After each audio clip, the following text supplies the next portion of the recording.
എറണാകുളം മൂവാറ്റുപുഴയിൽ വിദ്വേഷ പരാമർശം നടത്തിയ CPM നേതാവിനെതിരെ കേസെടുത്തു.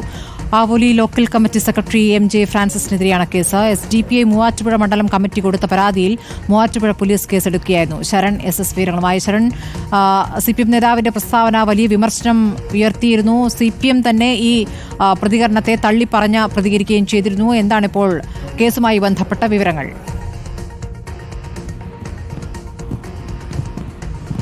സ്മൃതി, തീർച്ചയായിട്ടും. അതായത് CPM തന്നെ ഇത് പരസ്യമായി തള്ളിപ്പറഞ്ഞതിന് പിന്നാലെയാണ് ഇപ്പോൾ പോലീസ് കേസെടുത്തിരിക്കുന്നത്. SDPIയുടെ മണ്ഡലം കമ്മിറ്റി നൽകിയ പരാതിയിലാണ് ഇപ്പോൾ മൂവാറ്റുപുഴ പോലീസ് MJ ഫ്രാൻസിസ്, അദ്ദേഹം CPMന്റെ ആവോലി ലോക്കൽ സെക്രട്ടറിയാണ്, അദ്ദേഹത്തിനെതിരെ കേസ് രജിസ്റ്റർ ചെയ്തിരിക്കുന്നത്. BNS 192, അതായത് ഈ വർഗീയ ലഹള ഉണ്ടാക്കുക എന്ന ലക്ഷ്യത്തോടു കൂടിയുള്ള പരാമർശം എന്നുള്ളതാണ് FIRൽ പറഞ്ഞിരിക്കുന്നത്.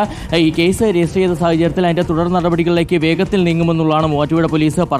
പ്രത്യേകിച്ച് MJ ഫ്രാൻസിസിനെ ഉടൻ തന്നെ കസ്റ്റഡിയിലെടുത്ത് ചോദ്യം ചെയ്യുക, അതിനുശേഷമായിരിക്കും അറസ്റ്റ് അടക്കമുള്ള നടപടികളിലേക്ക് കടക്കുക. ഇതോടൊപ്പം തന്നെ ഇത് സംബന്ധിച്ചുള്ള മറ്റൊരു പരാതി കൂടി വെൽഫെയർ പാർട്ടിയുടെ ഭാഗത്തു നിന്നുണ്ടാവുകയും ചെയ്തിരുന്നു. വെൽഫെയർ പാർട്ടിയും ഈ സംഭവത്തിൽ നടപടി വേണമെന്നാവശ്യപ്പെട്ടുള്ള പരാതി നൽകിയിട്ടുണ്ട്. ആ പരാതി ഈ കേസുമായി ചേർത്ത് അന്വേഷിക്കുമെന്നുള്ളതാണ് പോലീസ് പറയുന്നത്. കഴിഞ്ഞ ദിവസമാണ് ഈ MJ ഫ്രാൻസിസിന്റെ ഭാഗത്തു നിന്ന് വിവാദപരമായിട്ടുള്ളൊരു പരാമർശം വരുന്നത്. അത് KT ജലീൽ MLAയുടെ ഫേസ്ബുക്ക് പോസ്റ്റിന്റെ താഴെയായിട്ടാണ് ഇത്തരത്തിലൊരു പരാമർശം ഇയാൾ നടത്തിയിരുന്നത്. അതിൽ പ്രധാനമായും പറഞ്ഞിരുന്നത് ഈ മുസ്ലിം വിഭാഗം, അതായത് മുസ്ലിം സമുദായം എന്ന് പറയുന്നത് ഏറ്റവും കൂടുതൽ ക്രിമിനൽ സ്വഭാവം കാണിക്കുന്ന സമുദായമാണ്.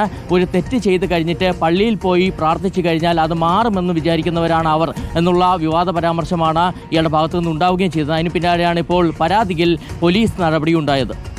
ശരി, ശരൺ SS ആണ് കൊച്ചിയിൽ നിന്ന് വിവരങ്ങൾ നൽകിയത്.